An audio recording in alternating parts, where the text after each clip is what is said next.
तो प्रधानमंत्री नरेंद्र मोदी इस वक्त नाइजीरिया की अपनी यात्रा के बाद में अब पहुंच चुके हैं ब्राजील, जहां पर वो G20 शिखर सम्मेलन में शिरकत करते हुए नजर आएंगे। और इसके साथ ही जब प्रधानमंत्री ब्राजील पहुंचे तो वहां की बेहद खूबसूरत तस्वीरें जो हमने आपको दिखाई कि किस तरीके से प्रधानमंत्री का स्वागत वहां पर किया गया। इसी के साथ खबरों में आगे बढ़ते हैं, जहां आपको बता दें कि ब्राजील के रियो शहर में गांधी स्क्वायर पर महात्मा गांधी की एक मूर्ति है, जहां पर लोग गांधी के विचारों को जानने के लिए और समझने के लिए जाते हैं।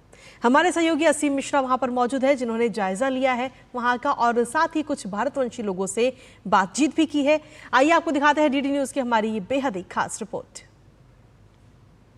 इस वक्त मैं रियो डी जेनेरियो में हूं और मेरे पीछे आप देख सकते हैं गांधी जी की मूर्ति स्टैच्यू है। यहाँ पे गांधी स्क्वायर इसे कहा जाता है और यहाँ पे जो लोग गांधीयन फिलॉसफी को, उनके सिद्धांतों को मानते हैं, उनके बारे में जानना चाहते हैं, वो जरूर यहाँ पे आते हैं। इस वक्त जबकि ब्राजील G20 को होस्ट कर रहा है, बहुत सारे अहम इश्यूज हैं जिस पर की डिस्कशंस हो रहे हैं, चर्चाएं हो रही हैं। उसमें एक मुद्दा हिंसा को लेकर भी है। प्रधानमंत्री नरेंद्र मोदी ने कई बार कहा है कि अब हिंसा का दौर खत्म होना चाहिए। जब हम इस वक्त यहाँ टहल रहे थे, घूम रहे थे, हमें कुछ भारतवंशी कुछ लोग मिल गए और हम चाहेंगे कि उनसे हम बात करें।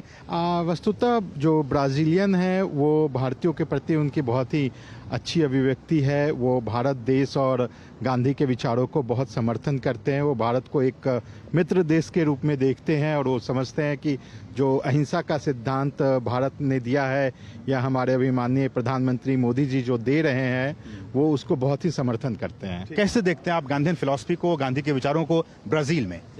The Brazilians, they like the Gandhian philosophy very much, and this country, the Indians are very well respected, and if we meet a Brazilian, if they know that I am from India, they respect us. They say that it's the country of Mahatma Gandhi, country of yoga, country of old philosophy. मेरे विचार से दक्षिण Africa के बाद Brazil ऐसा देश है जहाँ पे गांधी जी के सिद्धांत और विचार बहुत ज़्यादा प्रचलित है। यहाँ का एक राज्य है बाहिया करके, वहाँ पे फिलोस जी गांधी, मतलब गांधी के बेटे नाम करके एक बहुत बड़ा सांबा का ग्रुप है और लाखों लोग कार्निवल में गांधी जी की तरह ड्रेस पहनते हैं और गाने गाते हैं और वो बहुत मशहूर है यहाँ पे। तो ये कुछ रिएक्शंस आपने देखा। 7 समंदर पार, भारत कहाँ और सोचिए ब्राजील, और उसका भी रियो डी जेनेरियो बहुत दूर, लेकिन गांधी के विचार जितने प्रासंगिक भारत में हैं उतने ही प्रासंगिक, उतने रिलेवेंट 7 समंदर पार ब्राजील में भी है। और यहाँ के जो लोग हैं वो इस बात को मानते हैं, उनकी फिलॉसफी पर चलने की कोशिश भी कर रहे हैं। कैमरामैन लोकनाथ के साथ असीम मिश्रा, डीडी न्यूज, रियो।